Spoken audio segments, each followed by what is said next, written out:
Jaya Radha Madhava Jaya Kunja Bihari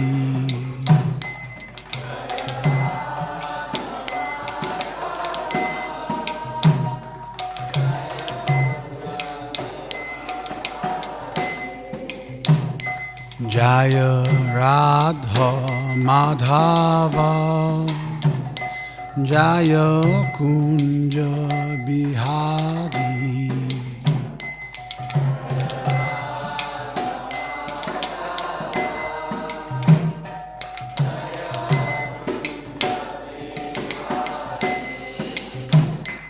Jaya Gopi Jana Vallabha Jaya Girivardhari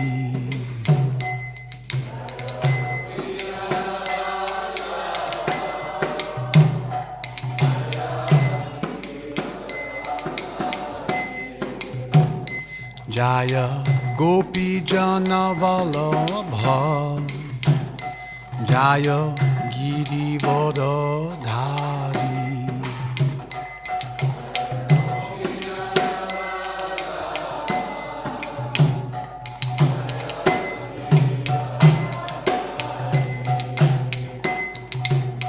Yashoda Nandana Jaya Braja Jana Ranjana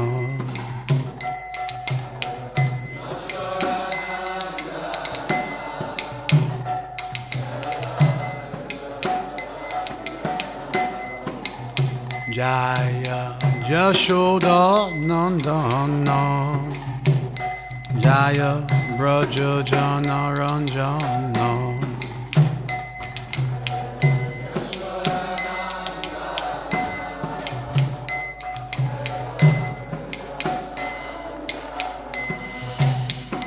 Jaya Jamuna Tira Bana Chahadi Jaya Kunja Bihari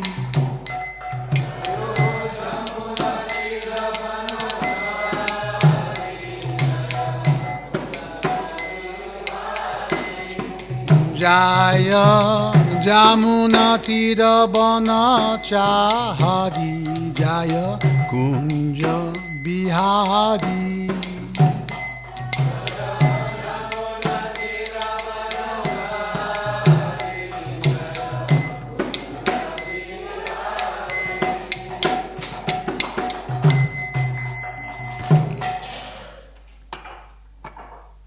Om Namo Bhagavate Vasudevaya Om Namo Bhagavate Vasudevaya Om Namo Bhagavate Vasudevaya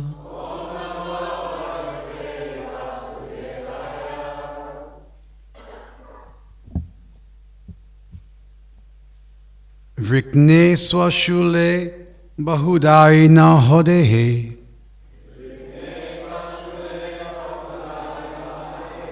Pradyecha Vistirnam Udo Vibhutimat Pravridha Rosha Sakatora Mushtina Nadan Prahrityantaradhi Yatasuraha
Vaishnavis.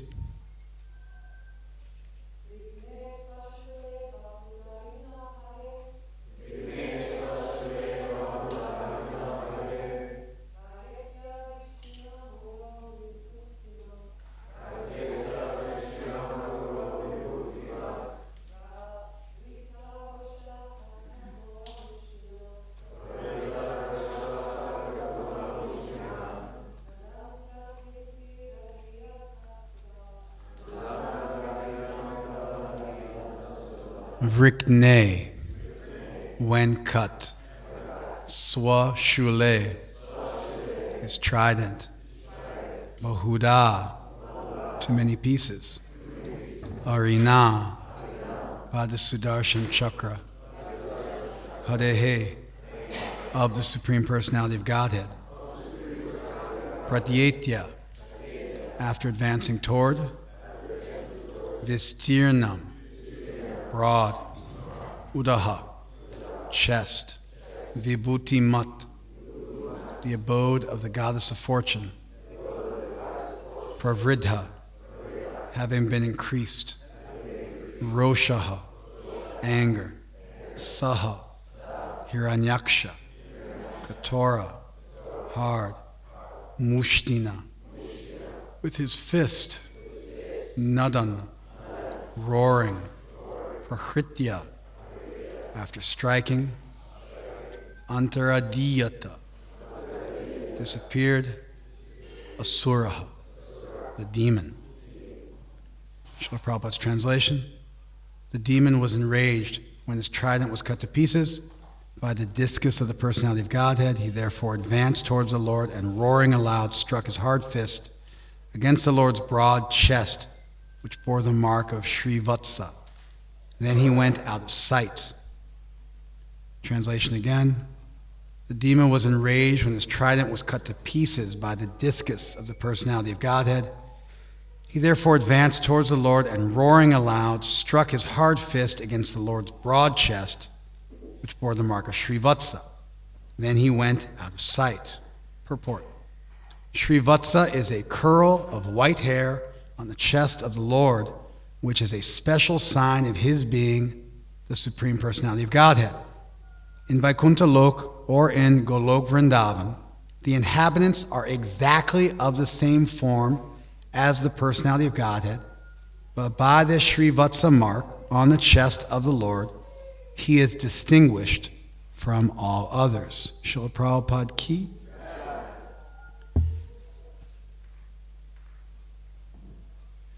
I just immediately upon reading this purport, a massive doubt arose in me. Can anybody guess what that massive, huge, colossal doubt is that I have? Yeah, that's a bizarre, completely unprecedented, strange statement from His Divine Grace, which contradicts what He said in hundreds of other places. What to speak of what our Vedic scriptures in general say, what's said by our previous acharyas, but it's a glaring statement that requires an explanation. Everybody follow that? But so we're gonna try to tackle that. But let's just start. You guys can look up at the verse there. Vrikne. Vrikne means when being split. It's in the locative in Sanskrit. Vrikna means splitting. So vrikne is in being split. And in this context, it's when. The locative is used. It means when split. Swa shule. Shula means spear in Sanskrit. And so this says his own spear. It's the spear of Hiranyaksha, which was thrown at Varahadev. And it's rendered here as trident by Prabhupada because a few verses previously it was said that that shula, or spear, had trisiki. It had 3 points. And so a 3-pointed spear is known as a trishul, or a trident. And even though it's referred to later here just as a spear, you know from the previous verses that the spear being referred to is in fact a three-pointed spear, aka a trident. So when split, his own trident, bahuda. Bahu means many in Sanskrit, and when you put the da suffix on the end, it makes it into an adverb. So when splitting into many pieces, so the act of splitting his trident, it split it into many pieces. Arina. Arina means by the enemy, which here is rendered as by the Sudarshan chakra. This one threw me for a bit of a loop. I had to think about it a little bit. Adi means enemy, and so Adina means by the enemy. And so everybody renders it as by the chakra, because that's what Varahadev had just manifested a chakra and thrown it. So obviously what cut the trident to pieces was the chakra. And so I thought about it and I realized Adina Hadehe, by the enemy, and this is a little, by the enemy Hadehe of Hari. So it's in the genitive case, it means of Hari, Hari's enemy. But it doesn't mean Hari's enemy Hiranyaksha. It means of the discus that was the enemy of Hiranyaksha that belonged to Hari. Did you guys follow that? I'll say that again, because when I try to say it in English, it doesn't sound right. By Hiranyaksha's enemy that belongs to Hari. And so what's the enemy? The enemy can also be a weapon, which is used by your enemy. Then his weapon becomes your enemy as well, by the enemy. So it means by the discus. And so all of this is nourished by the previous verses, which clarify what would otherwise be a little poetic and a little difficult to understand. So when split, when his own trident was split into many pieces by the chakra of Hari, Pratyecha, having approached Vistirnam, Uda, the broad chest, having approached the Lord with a broad chest, Vibhuti Mat, who is the abode of Vibhuti, or who possesses Vibhuti. And so Vibhuti means like great power. And so the Lord who possesses great power, that's the only place where Prabhupada split a little bit from quite a literal translation. And he said, the abode of the goddess of fortune. And he interpreted Vibhuti here as the goddess of fortune. He possesses the goddess of fortune, therefore he's Vibhuti Mat. And Prabhupada translates that as, which bore the mark of Srivatsa. So his chest, which was the abode of power, by bearing the mark of Srivatsa. Srivatsa is a curious feature of the Lord. It's on the right side of his chest. And it's a clockwise curling white hair, a single clockwise curling right hair that appears on the Lord's chest. So, like that. On the left side of the Lord's chest, he has what's called the Lakshmi Rekha. It's a straight golden line. These are symbols by which Vishnu is recognized. They're specific symbols of the Lord. And so he has a Lakshmi Rekha. That Lakshmi Rekha is mentioned that Lakshmi Devi was performing austerities to become a gopi. This is mentioned in the Lagu Bhagavatamrita, or the Lagu Vaishnav Toshini. That she was performing austerities in Bilvan. She asked to become a gopi. Krishna said, it's not possible, it's too difficult. And she said, can I always be on your chest? He said, no problem.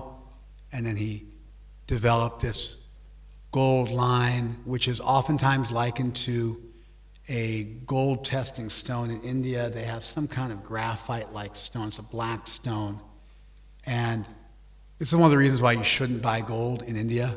Just like when you buy 22 karat gold, they always tell you it's 23 karat, but then it starts to tarnish in a way that 22 karat gold would never tarnish. You never buy gold in India. Buy gold in the West, because you can get in a lot of trouble for selling fake gold in the West, but in India it's just not as regulated. But the traditional thing you do when you go to buy gold is they have a black stone there and they rub the gold on the stone. A little tiny bit of the gold comes off because gold's a soft metal, stone's a hard metal, and so the gold comes off on the stone. You have a line of gold on the black stone.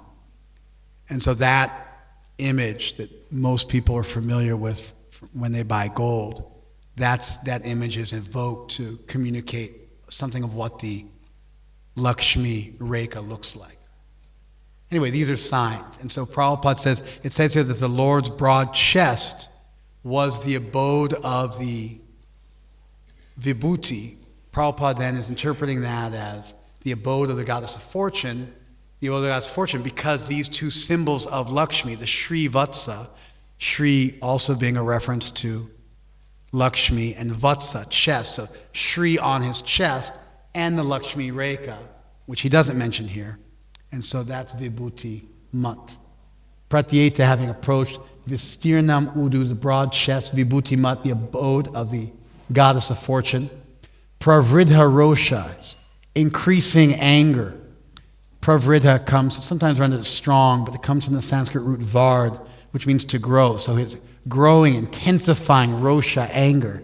Sa, he, Saha, he, Pratyeta, having approached the Lord with growing anger, Katora Mushtina, with his stiff, strong, clenched fist. Mushti means fist, Mushtina means by the fist. Katora Mushtina, by the firm, clenched fist.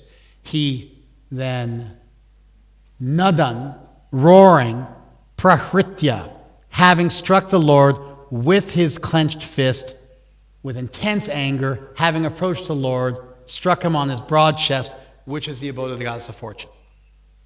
And then Antara Diyata.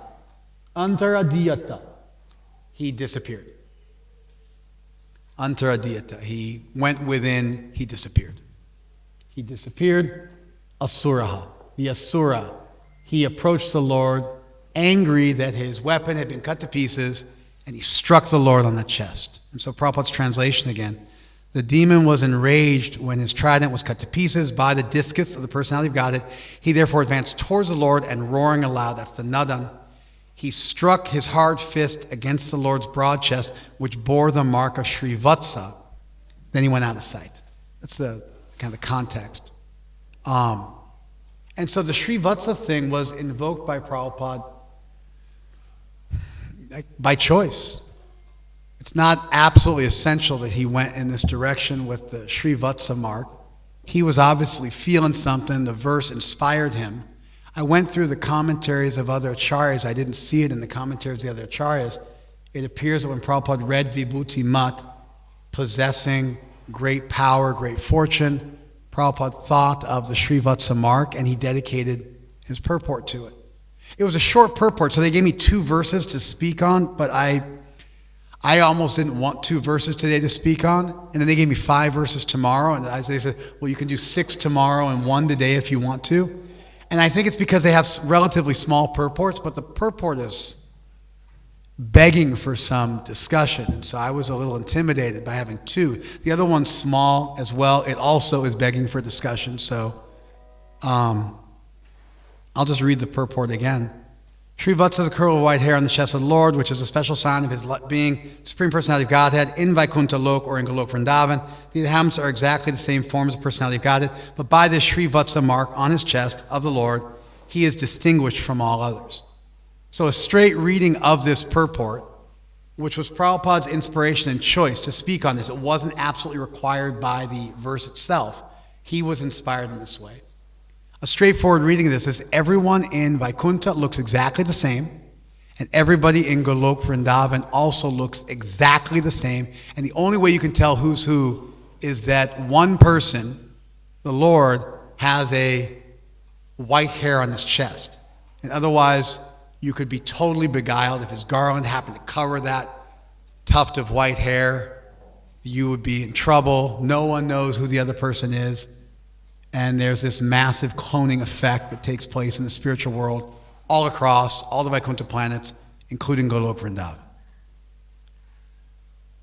So we have to solve for this. And just because there's some pretty senior devotees here, much more senior than myself, before I attempt to solve it, I just open it up for discussion. If you're a scrub, maybe don't speak now. But if you're a senior devotee, you know who you are. If you'd like to say something to resolve this, please feel free, and then I'll play cleanup or follow-up to you. Anybody feel strongly about this? Also, I'm shameless about problematizing verses, so I don't mind kind of temporarily doubting Srila Prabhupada for the purpose of problematizing the issue so that when the resolution's given, it sinks and works and elevates all of us. Does anybody want to comment?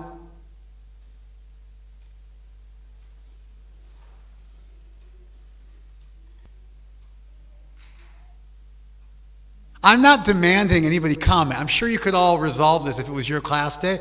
I'm not demanding. It's not like a challenge. I just wanted, out of respect for my elders, having set up the problem, offer you a chance to speak. You're not at all obliged to. 3, 2, 1, I'll proceed. Okay, so the resolution to this problem is to discount Prabhupada's purport. There's just no other way around it. Prabhupada said this here. He did not mean this. He's not contradicting everything he said in hundreds of places in this purport, which is not even about the topic of Golok Vrindavan or how the Lord appears in the spiritual world. It would be a great crime, and something a junior devotee would do, would take a verse like this out of context and apply it across the board to a subject in our tradition which enjoys almost unlimited attention. Golok Vrindavan, the residents of Golok Vrindavan, the Lord in Golok Vrindavan, what everybody looks like, what everybody's doing, Krishna's Rupa, his Leela, his Gunas, the specific form of the Lord, the specific forms of all of his Ragatmaka Bhaktas who live in the spiritual world, what the Leelas look like, all the Leelas themselves, what makes up just like the majority of our tradition, could not possibly in this stray purport be rent asunder. And so the simple solution is we're going to have to discount what Prabhupada says here and not over-apply it and over-interpret it across the board, because we would then be doing a disservice to Prabhupada by contradicting what he spent the majority of his life teaching and giving to the world, namely the larger tradition. But it's not that you just say that. You have to give some evidence for it. So when you are, this is called, what we're going to do now is called Mimamsa. Mimamsa means examination. And the Vedanta tradition to which we adhere, the tradition which follows the Vedanta Sutra. The Vedanta Sutra is a commentary on the Upanishads. The Upanishads are the ecstatic utterances of rishis, and they're somewhat difficult to fathom, and so they made a 570 verses sutras, very, very short, pithy Sanskrit aphorisms called Vedanta, and that is the school to which our tradition belongs. And that school is also called Uttara Mimamsa, later Mimamsa. The other school is called Purva Mimamsa. Mimamsa is the original school of people who interpreted the Vedas. They originally interpreted the actual Samhitas and Brahmanas, and then gradually that became Vedanta. We are a tradition that reads scripture. And that's why Prabhupada, unlike all other Hindu gurus of his time, went through and translated verse by verse our sacred texts. Instead of writing novels and loosely referring to Vedic teachings, he went through, and half the book is Devanagari, a Roman transliteration, a word-by-word translation, a full translation, and then a commentary on the translation, which usually itself includes a bunch of references. And so we are a scriptural tradition, specifically a Vedanta tradition. The Vedanta, of course, is way more complicated than the Upanishads. And so if the goal was to make the Upanishads clear, it didn't happen. And they're really short and pithy, but no one can read them. And so there's massive commentaries which were written on them, which are hundreds of times longer than the verses themselves, and those are required to explain them. And somebody says, I read Vedanta directly, just like they read any sutra directly, they're lying. because sutras, by their very nature, are so condensed and difficult to understand that you require a massive commentary. The Yoga Sutras require the commentary of Vyasa, not Veda Vyasa, a different Vyasa. All the sutras require commentaries. Nyaya Sutras require commentary. Vedanta has these just huge commentaries. A single verse, one line, will have 100 pages of commentary in some cases, stretching over 1,500 years. And so we have a whole system we follow of how to interpret Scripture and how to deal with problematic statements. The whole field of study. And the Mimamsa of Jiva Goswami in our tradition closely follows the Mimamsa of the Vedantins, which closely follows the Mimamsa of the original Mimamsakas who interpreted the Veda thousands of years ago. Not much has changed. And so right off the bat, you have the Shatlinga. You have the 6 things you look for, also called Tatparya Linga. These 6 things which direct you to the meaning. Tatparya, kind of directing to that. They tell you the meaning of something. So you have Upakram and Upasamhar. What comes at the beginning and the end of a text? You have Abhyas, what is repeated throughout the text. You have Apurvata, what is stated in the text which you don't find anywhere else in the world. What is just obviously what the text is talking about. Artavad, what is glorified all throughout the text. And Upapati, what the text logically explains, and you use logic and reason to step by step. Pati means step by step, arrive. Upa means near. You come closer to the meaning, Upapati. So you have Upakrama, Upasamhar, beginning and end, Abhyas, Apurvata, and Pala. Pala, the fruit of the text. The text will tell you this is the fruit of reading the text. There's other things you can use also. There's sometimes called Paribhas Sutras. There's single verses which encapsulate the entire meaning of the text. There's things like the Chatushloki, 4 verses which encapsulate the whole meaning. There are other ways, but these 6 have been used for thousands of years, and they're very strong ways of interpreting things. And these are hermeneutics. They're ways of reading a text. They're ways of understanding a book. There's a famous biblical scholar. He taught a class on the Bible, and the first book he gave to all of his students was a book called How to Read a Book. Because he made the point that the Bible was a book, and if you don't know how to read a book, you won't ever be able to read the Bible. And so rules for how reading comprehension is absolutely required. So there's these 6 things you look for.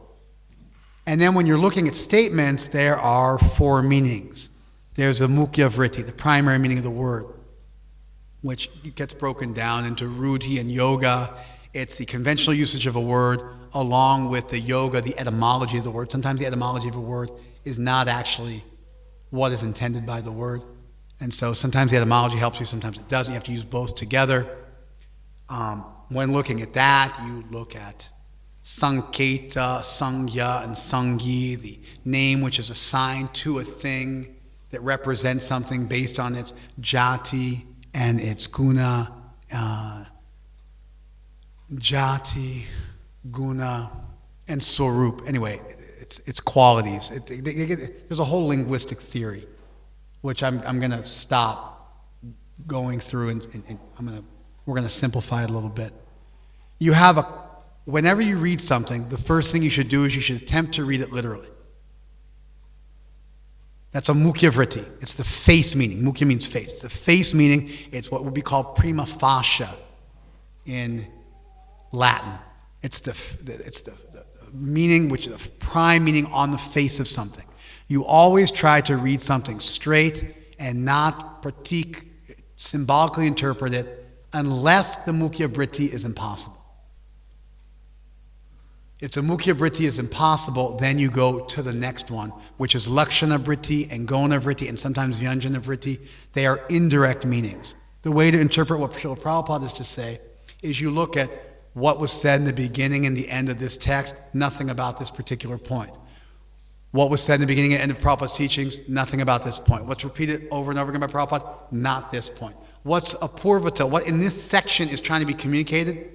Like what is Prabhupada teaching? He's teaching us the story of Varahadev and the killing of Hiranyaksha, not the specific things that are going on in Golok Vrindavan. It's a stray reference. Upapati, what is logical and reasonable, this isn't. And so you can't take a Mukhya Britti, you have to move on to a Lakshana Britti. And the example given in our tradition is when you say, Gangayan Goshaha. Gangayan, this is from Jiva Goswami's Tattva Sandarbha, where he teaches us how to read the Bhagavatam. Gangayan Goshaha.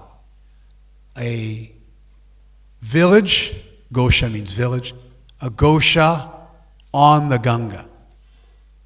Could you have a village on the Ganga River? No, you could not, because the Ganga is a river. You can't have a village on the actual Ganga River.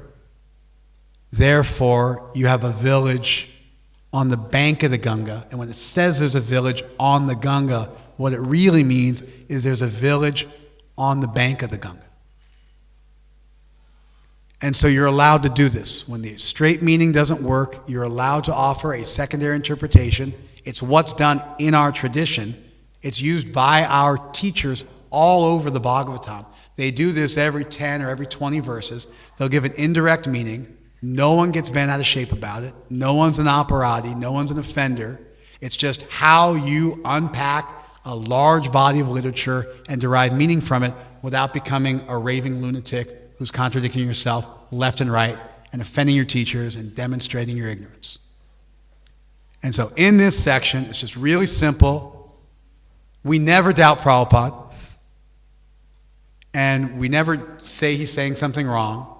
We never critique him or think we know more than him. It's not our program. But we freely interpret things Prabhupada said in his service when not doing so would create massive, colossal confusion and call into question hundreds and thousands of statements in our scriptures.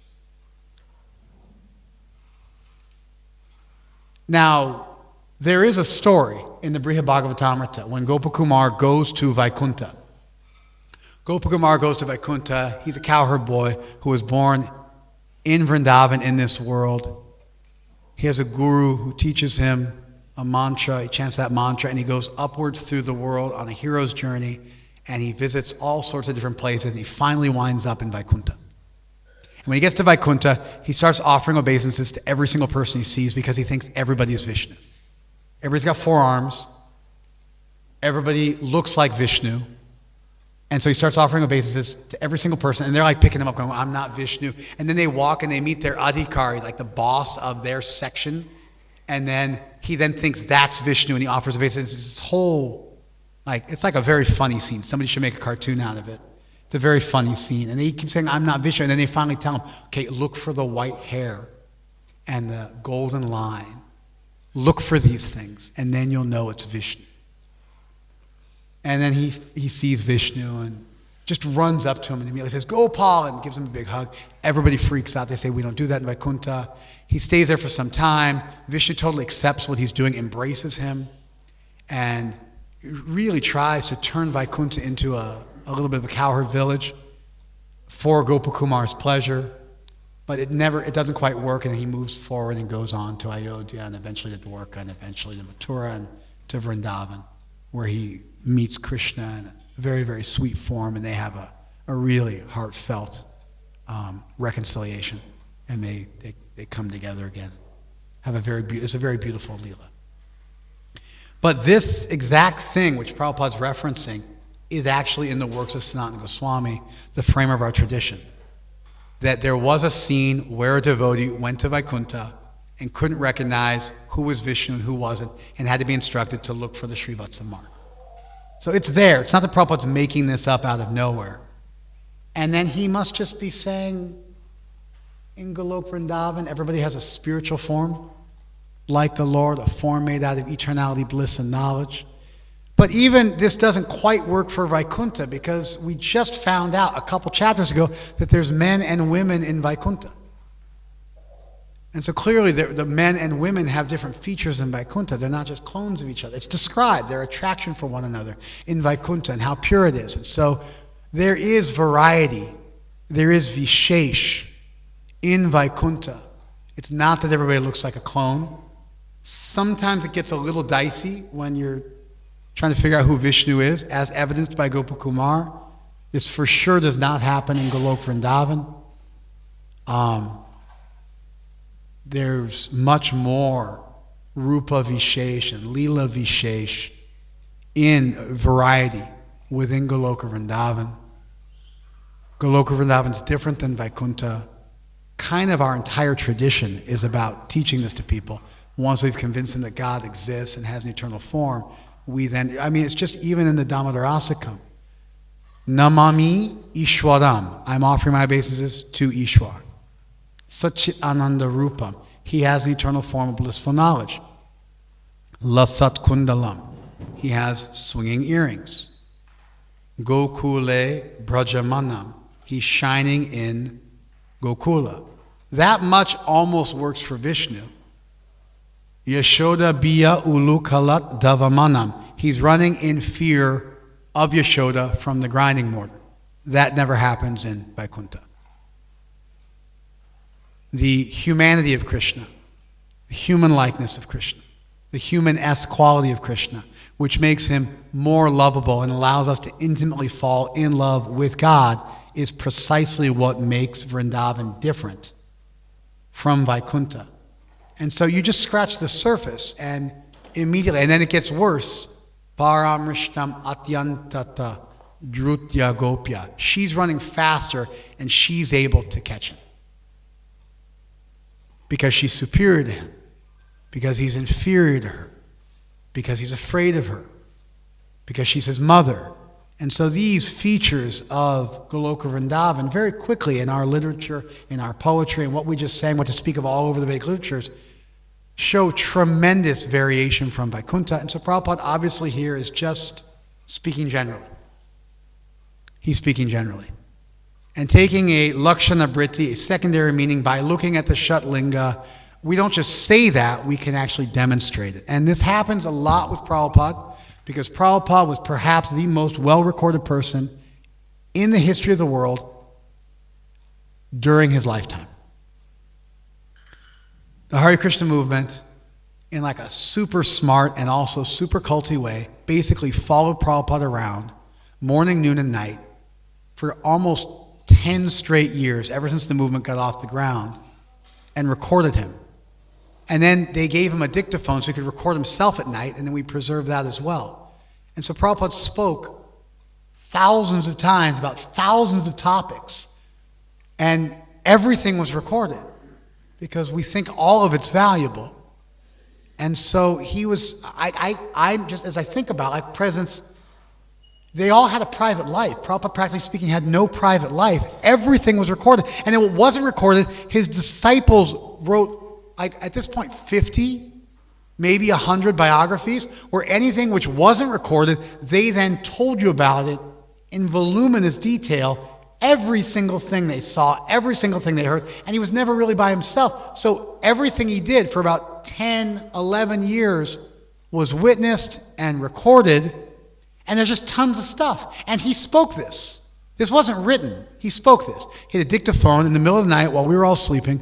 Prabhupada was awake, and he was reading the commentaries, and he was giving class. And when you read Prabhupada's purports like a class, a lot of times they make more sense because you can allow for a bit of hyperbole. You can allow a bit of poetic license as he fleshes out his points and makes interesting points and thinks through something and shares his wisdom with us. And so to give you an example, there's a story of a South Indian Brahmin who used to read the Gita and mispronounce it, and he would be laughed at, and Chaitanya Mahaprabhu came and visited him, and he was crying, and Mahaprabhu said, "Why are you crying?" He said, "Because the other Brahmins are laughing at you." He said, "No, I envision Krishna driving Arjuna on his chariot, and that the Supreme Lord is so merciful that in his devotee's time of need, he came down and served him." And thinking of Krishna, serving his devotee in that intimate way, I cry. I couldn't care less what people think about my illiteracy. And Chaitanya Mahaprabhu said, "You are the real knower of the Gita," and then Mahaprabhu instructed him on the Gita. That's a story. It's in the Madhya Leela of the Chaitanya Charitamrita. It's a beloved story, short story, sweet story. And it is faithfully translated by Prabhupada in the Chaitanya Charitamrita, which is written in Bengali, which was Prabhupada's native tongue. It took Edward Dimmock Jr. 40 years to translate the Chaitanya Charitamrita. It was published posthumously after he passed away because he didn't even finish it by his disciples. He didn't even finish it in his lifetime. Prabhupada translated the Chaitanya Charitamrita in its entirety in less than a year. He was completely fluent in Bengali. It was his native tongue. And he just whipped through it. And he had his disciples, he had a whole team of disciples couldn't even keep up with him. In 1975, when he decided to publish the Chaitanya Charitamrita, it was insane the pace they kept. 10,000 plus verses, and he just blasted through it and published it. And then sold them on the streets, and they would publish them in volumes, and then whatever volume you happened to get, that's when you sold on the streets. You had to go and convince a stranger to buy, like Madhya Leela Volume 3 or something like that. The old devotees know this because they did it. I never did that. I came in 1988. By that time, we published all the books, and you could go out and distribute the books you wanted. You pick what books you wanted from the go down. But back in those days, they had to pay to publish the books, and so you just distributed whatever they had on hand. It's just... I lost myself there. But Prabhupada loved this story of the South Indian Brahmin. And he would say stuff like, the Brahmin would just open and close the book. Just flip through the pages. He would just look at the cover of the book.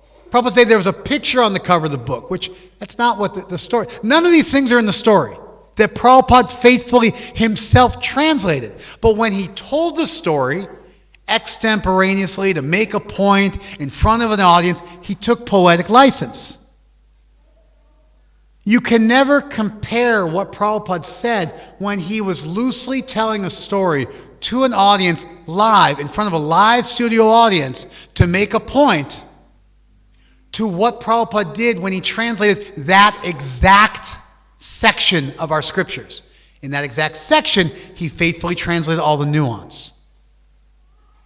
But when he was speaking about other points, he would sometimes throw the story in, and he said he would just look at the cover. He said, I don't even know ABC. But that's not true. He would mispronounce sometimes. His pronunciation was sometimes shud, proper, and sometimes ashud, improper.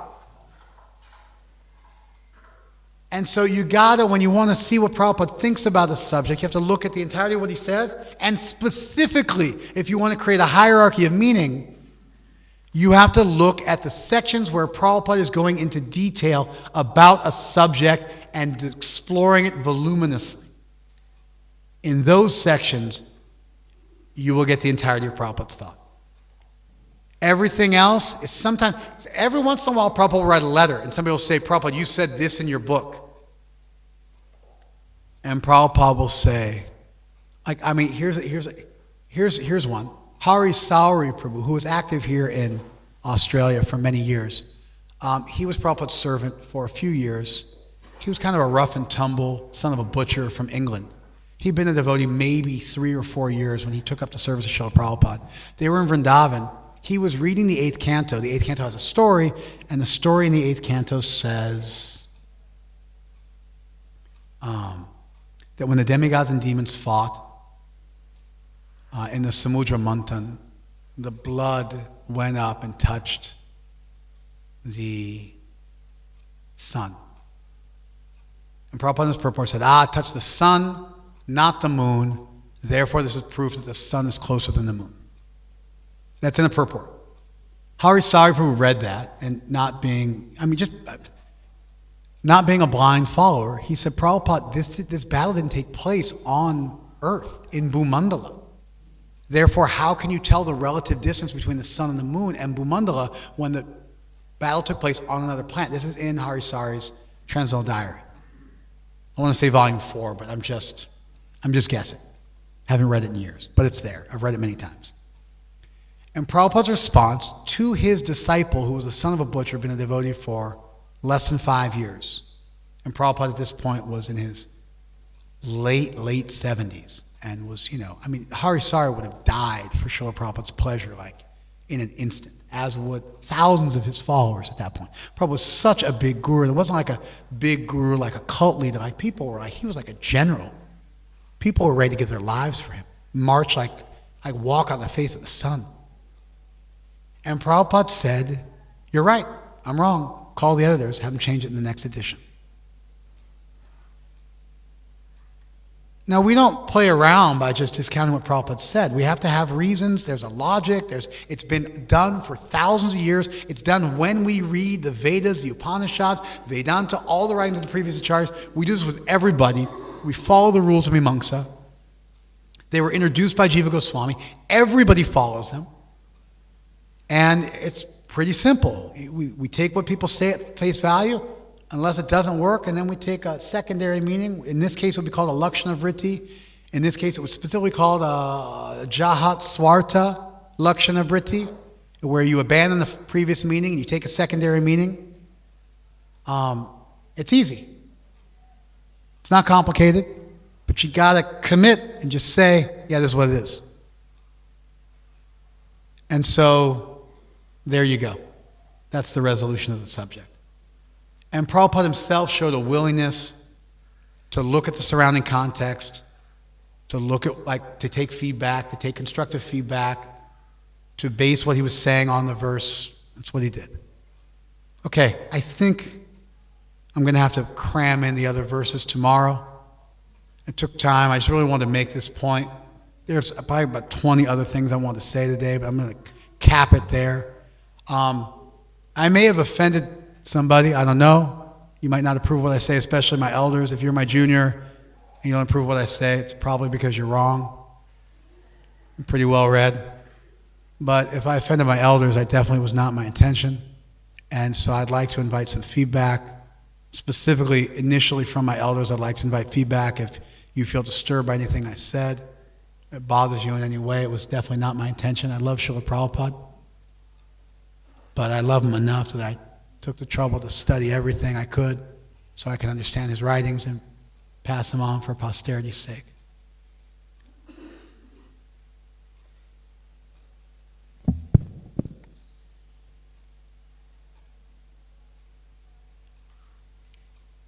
Prabhu, did you want to say something?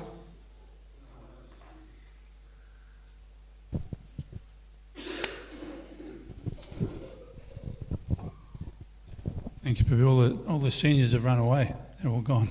I was sitting there a second ago. Now, just confirming your point, when you read that purport, it's interesting how you expanded on it, but when I heard it, my mind immediately discounted that statement based on the mountain of information to the contrary.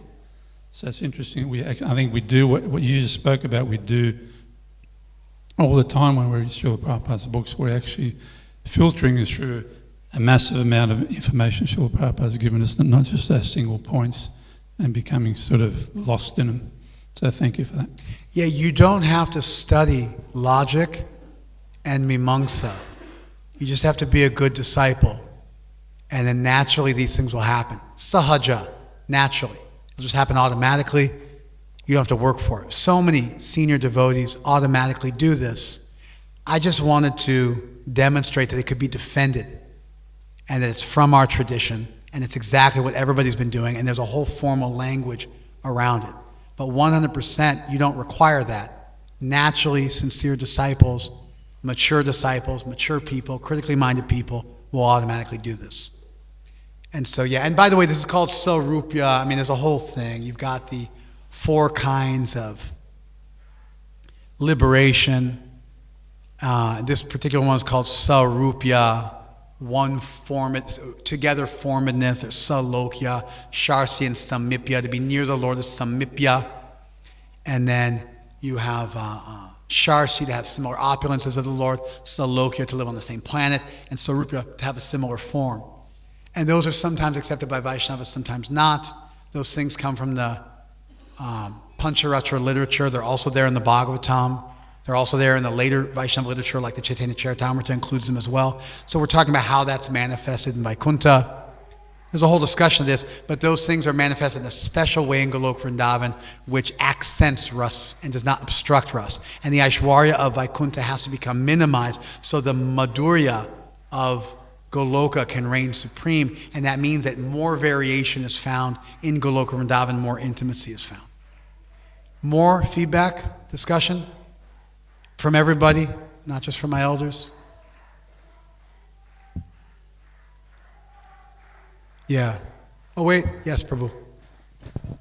Hare Krishna. Thank you, Prabhu. Just wanted to sort of comment or contextualize that what you said in the class here is so important to understand why it's so dangerous and can be very destructive to take little parts of the philosophy out and then sort of battle with people on the current social media platforms. Because you're doing exactly what you said. You're almost being a sort of a conscious spiritual algorithm by just taking out that and then, fighting against that, and you're consciously stripping it of the context and also of the context of the person as well. I want to, bring that up, that when you're hearing from a person, and one thing I've seen is that some devotees will say things on social media about the GBC or something like that, and then when of 30 super advanced devotees, and then you'll have one of those GBC come and sit, and then the same devotee that said so many things in the presence of the person is just silent, and oh wow, actually. So I just wanted to comment on that this is how we actually understand scripture, through a person and also in the context. And we have to be careful nowadays with the other means that they're so limited. Thank you. In so many Thank you ways. for that. Thank you very much for that. Yeah, like we look for a soundbite from somebody, like we're some kind of investigative journalist, and you want to get a soundbite, so you do a hot take and smash somebody. But engaging with the entirety of somebody's thought is a whole different animal. And so whether you're critiquing the GBC or even a single individual, are you taking what they said out of context? Have they evolved their thoughts? Did you catch them in a bad moment? Were they having a bad day? Were they tired? There's a whole phenomenon where you want to go in front of a judge in the morning time. Because you go in front of a judge, they actually did a study on this in the U.S., that no one gets a break late in the day from a judge in the U.S. because they're hungry and they want to go home. And so they send you to jail for twice as long.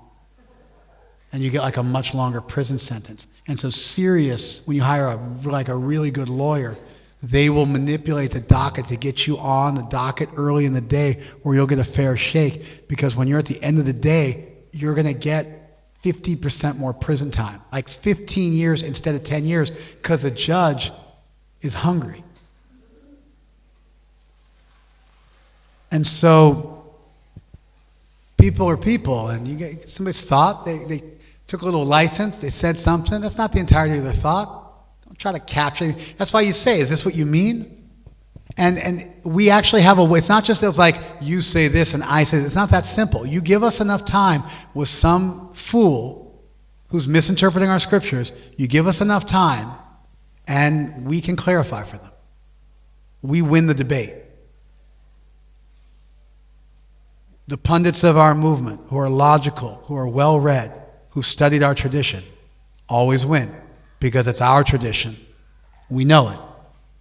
And so somebody could say something, I hate debating on. I also hate AI, because the subjects I study are detailed and AI is always wrong. And I get sick of debating with ChatGPT, because I'll ask it about something, I'll get it all wrong. I'll be like, no, it's like this. I'm like, oh yeah, you're right, it's like this. And then I'm like, well, then why did I even ask you? Because I had to tell you what it was.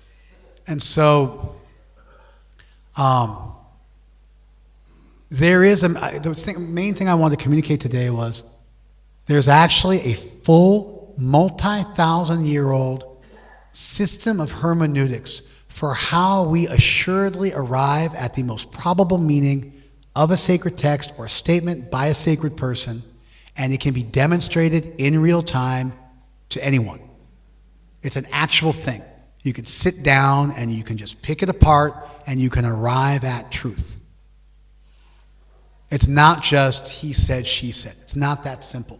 There's an actual system for it. That's what I wanted to communicate. Thank you very much for your kind attention. Srila Prabhupada ki.